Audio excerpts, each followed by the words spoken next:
Hey there, and welcome to the garden, the future garden.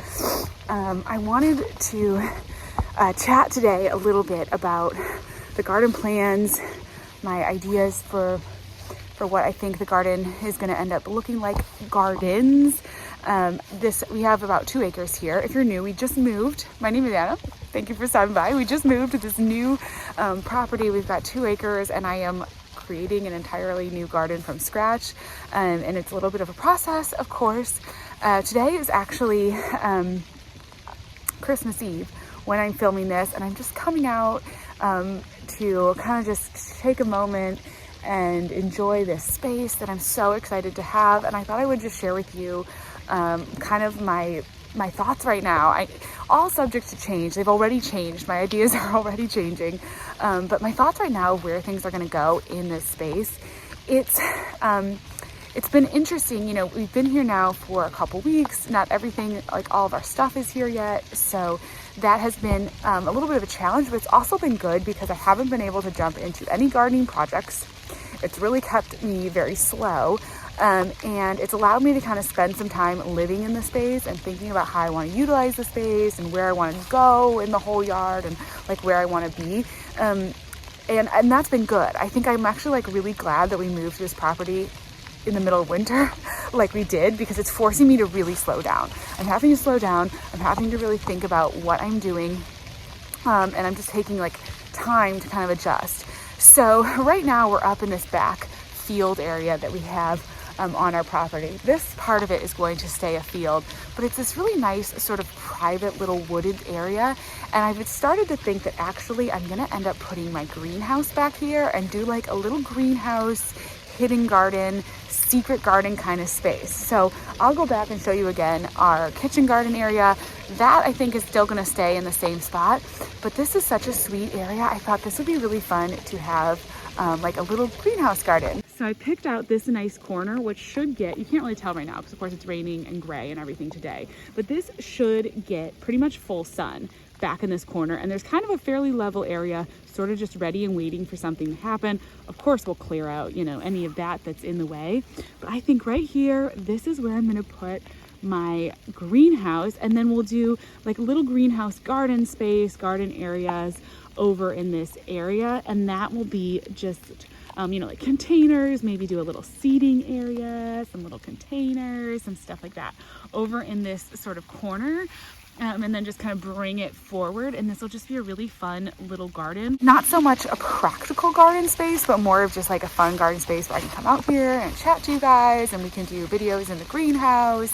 A day like today is a perfect day to sit in the greenhouse and have a chat about garden things, and that is kind of what I envision in this area. So I'm excited. Originally, I was thinking I would put the greenhouse up by the kitchen garden, because that of course makes sense in a lot of ways, but I'm not going to be doing a huge amount of production growing in the greenhouse. So actually, I think this will be perfect and just be a great utilization of this space. And then along the edge of the field, we do want to keep the field nice and open, but along the edge of the field, I may do some like crop cages or something.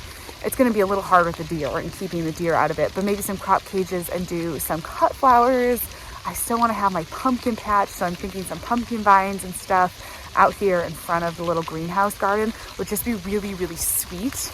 And then we have a lot of like wooded area that has potential. I'm not quite sure as far as what I want to do in here, but I'm thinking maybe some paths and maybe putting in some little shade gardens or stuff like that. I'm not entirely sure. So I'm still working out what what that will look like. But you know, of course, I have years to develop my garden, and so I'm going to take my time. And as I learned already, like not to rush it so far. I do want to put in a little formal sort of shade garden space. It's starting to rain heavy. I may have to go inside. A little shade garden space. Okay, so I thought I would just come in where it's a little bit less rainy and chat through with you the different spaces. And then I got to pack up my turkey and go take it to Christmas Eve dinner.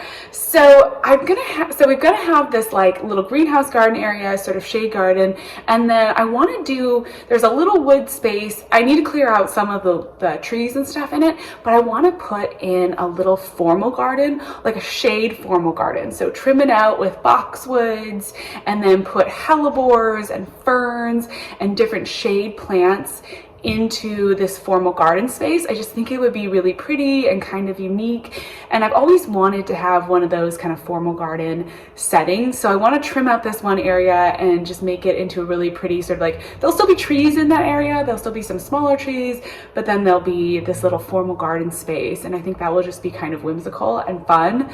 And then there's another sort of kind of wooded area right now where I think I may go ahead and clean out some of the undergrowth, maybe some of the smaller saplings, and put in just some stands of flowers, because it's going to be on the edge of the meadow. It's going to get a decent amount of sun, and I think I could put in some different sort of flowers that I could either use for cut flowers or just for decorative purposes. It's being on the edge of the meadow, it's gonna sort of be out of sight depending on what I do with that wooded space. So it'll either be out of sight or it'll be sort of the backdrop to the kitchen garden. Either way, it's kind of a nice spot for like some cut flowers or just some other decorative flower kind of things happening. Maybe some more just like deer resistant flowers, if I can figure out all the different kind of catmints and different things that you can grow that are deer resistant. So that will be sort of in that space, and that will be kind of like woodland garden, flowers, meadow, kind of pretty, hopefully. Then of course we have just the kitchen garden space. Right now I'm trying to decide between putting in all raised beds, if that's even feasible to do all raised beds, or to do more of like an in-ground kitchen garden and then use my raised beds more around the greenhouse garden, which I think would be kind of fun out in the woods. That soil out there by where the greenhouse is going to go is definitely not, I don't know, it's definitely not very good, and it's not very flat even.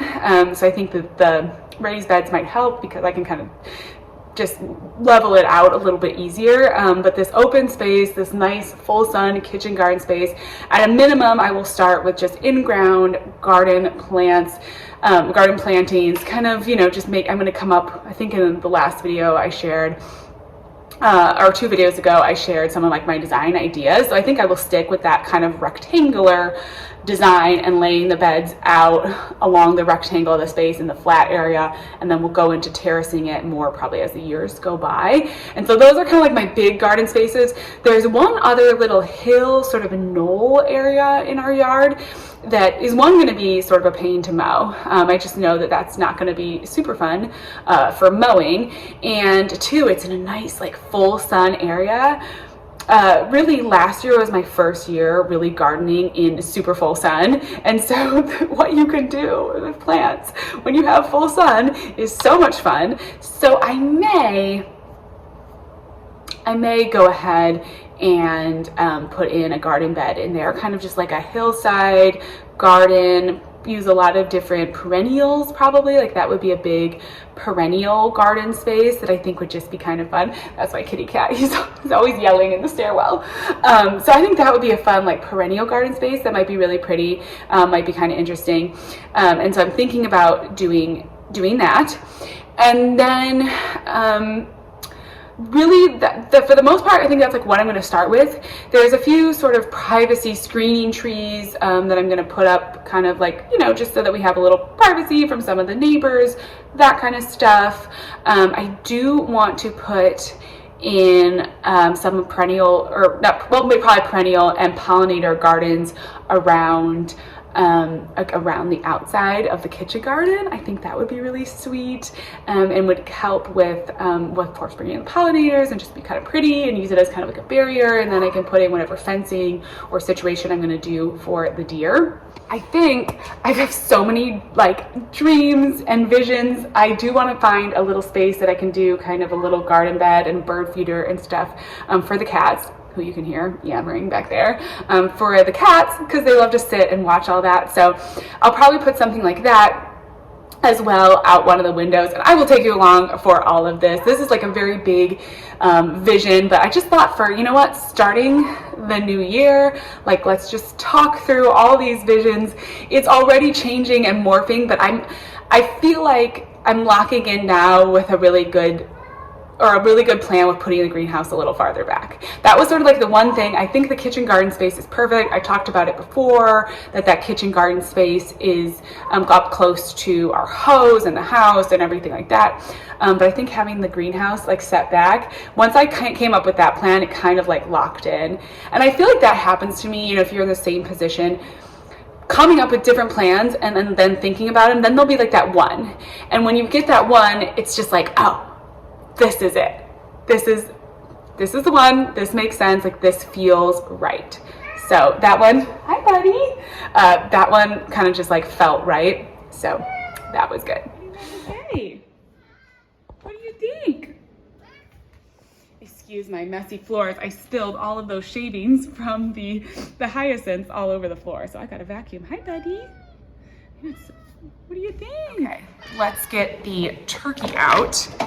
Get that packed up. I gotta try to wrap it. I've had the turkey brining for the last few days. I like to brine my turkey. I think it just adds, let me turn the light on. It's so dark in here. Okay, maybe that's a little bit better. I don't know. What do you think of those pine shavings, buddy? I made a big mess in here. Okay, so I'm gonna get the turkey out. So I like to make, and this is one of my favorite turkeys. It's a maple sage butter bacon turkey. So you make sage butter and you stuff that all in around the skin, and then you put bacon on top. It's just like such a fun, delicious turkey for any kind of special occasion. So let's get all right, so I got the turkey here, nice and brined, and then I have a bunch of aromatics that I'm gonna stuff it with when I cook it. So I'm gonna use some apples, some oranges, and also some garlic, and just use that just to stuff in the bird. Sorry, my eyelash is bugging me. Just to stuff that in the bird. And then of course we need lots of butter, and got bacon and maple syrup. I think I have everything I need. As you can see, the house is so empty. It'll be good when we get the furniture and everything in, but I'm gonna wrap this turkey up tight. I'm gonna get it in the car and we're gonna get going. If I remember, hopefully I remember, I'll take a couple videos of the turkey so you can see how it turns out. It's just a super delicious, like yummy, sweet turkey. If you like more like honey baked ham or like kind of those like sweet things, the turkey like made like this is really, really good. And yeah, so it's like, as I said, this is just such an exciting start to the new year with the new garden and the new space. It's gonna be so much fun. I gotta go pack up Christmas presents into the car. Oh my gosh. I don't know if you can tell, this car is full to the brim with presents. Particular presents that I had to go grab today. And then also the turkey I had to go get. So we're gonna actually spend Christmas with my in-laws, which I think will be good because I did end up putting a tree up, but we really don't have like all the decorations and everything set up just yet. So we're doing Christmas at their house, which will be fun. I need to go run. So right now I need to go run to the grocery store. We'll see how this goes on Christmas Eve because I need to get more sage for the turkey. The thing with the sage butter turkey, you know, it's like you want it to be fresh. And last week I picked up those little, you know, those little packs or the little plants, and I figured I could keep them alive for a week, just so I could like have that out of the way. Well, of course the plants look terrible. They look absolutely terrible. So I have to get at least one more plant and try to get some real fresh sage. We'll see. Hopefully not having good access to that sage is like reminding me that next year planting sage for Christmas and Thanksgiving turkeys is going to be a big priority. I got to make sure that I get that in the garden plan as well. Might be fun to do the herbs in the container garden because herbs are one of those plants that do really, really well in containers. They don't mind having dry feet. They don't need to be, you know, watered like constantly. And in this clay soil, it's going to be a little bit of an issue, I think, for me. I'm going to have to figure out my water requirements. So honestly, the herbs would probably do pretty well in a container.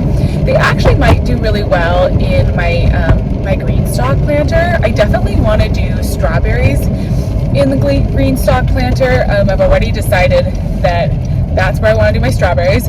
I haven't picked out totally yet where like the blueberry bushes that I want to get are going to go, or so if I want to put blueberry bushes in, I want to put a couple fruit trees in. So I haven't picked out the places for that. But the strawberries are going in the green stalk, and now that I'm kind of thinking about it, I think that I should put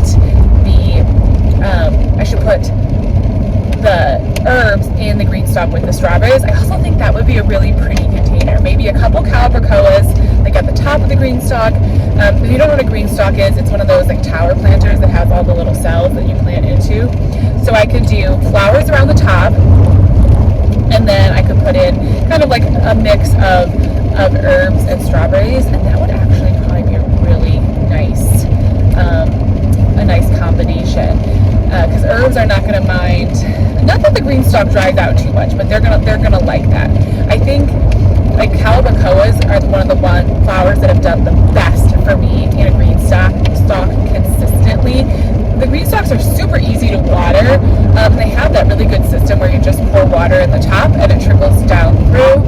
And so it's pretty simple, but just with containers in general, especially if they're out like up on a patio, they just dry out really quickly. So things like herbs, calibrachoas do really, really well. Really good combination. So maybe I'll have to do that. I find that for me, with the whole garden planning process, honestly, it's just talking it through that really helps me so much. I love to go out in the garden, to kind of just like my new neighbors must think I'm so silly because I'm just out there half the time just staring around at the garden space.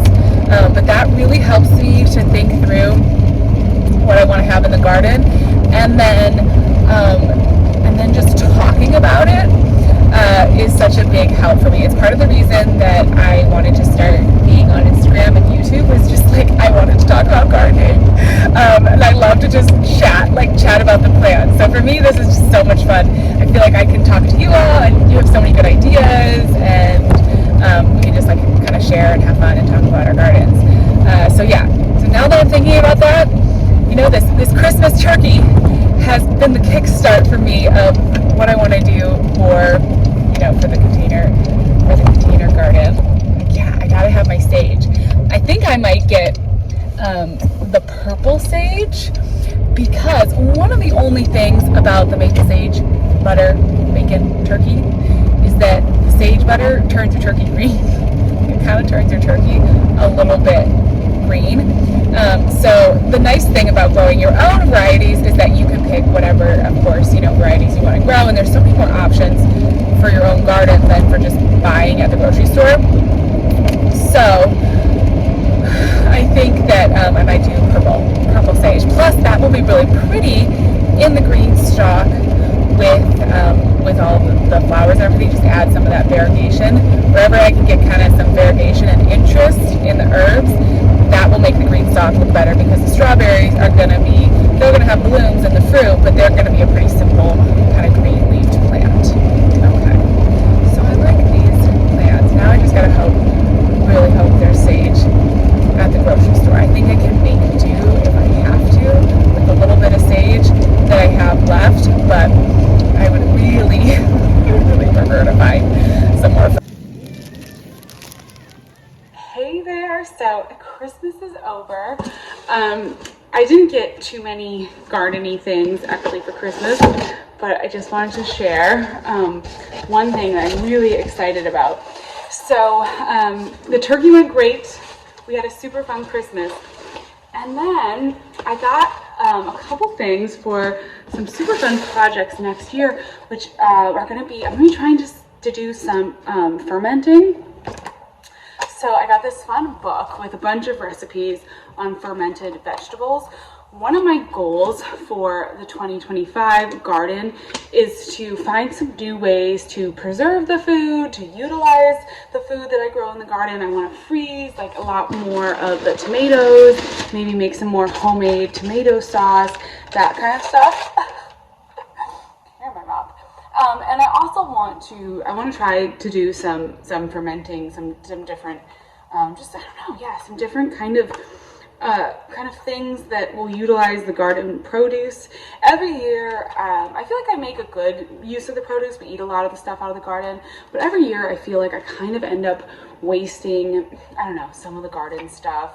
Even though I try to mostly grow the foods that we like, it just ends up happening.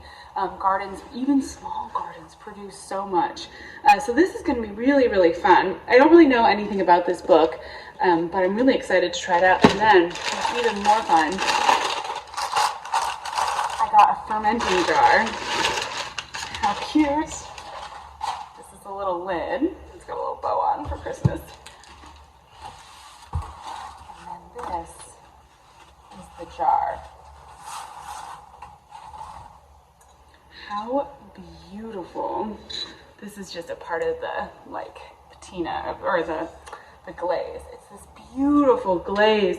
It's a 1 gallon fermenting jar, and it's got beautiful, this blue glaze on this is so pretty. It's got the big fermenting weights. I don't know much about fermentation, but I know you have to like weight all the ferment down so that it stays underneath the surface. Oh, this is so pretty. I love all kinds of pottery like this. Just gorgeous. So I'm just gonna set this on my counter. Oh my gosh. It's so fun. I think it was by like a local potter from my hometown. It looks like it anyway. It's so pretty. So that's going to be a really, really fun project. As I said, I just think it's good to try out different ways to use the garden produce and to kind of try to make some different stuff. So some brine, pickles, chutneys, kimchis, krauts. Maybe I'll have to grow some cabbages. I do have to think about now with some of my seed orders what I want to grow to ferment. I'm so excited about this one. How pretty is that? Isn't that just gorgeous? I wish I could link it for you, but again, it was just from like a local person, and it's just so stunning. But this is the book if you want a little better look at it. As I said, I don't know anything about this author, but it looks really like it has at least a lot of recipes. So hopefully it'll be a good way to get started. And they look pretty simple too. So that should be.